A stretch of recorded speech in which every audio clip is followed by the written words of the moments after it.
Ustaši od sna padamo pred Tobom blagi i uznosimo Ti anđelsku pesmu moćni.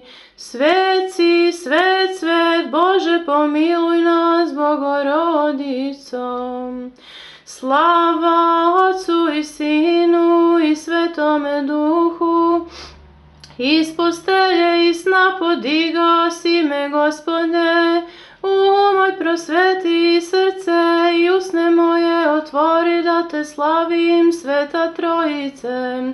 Sveci, svet, svet, Bože pomiluj nas Bogorodicom.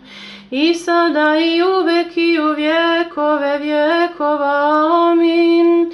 Sudija će doći iznenada i otkriće se svačija djela, no sa strahom vičemo u ponoći. Sveci, svet, svet, Bože pomiluj nas Bogorodicom.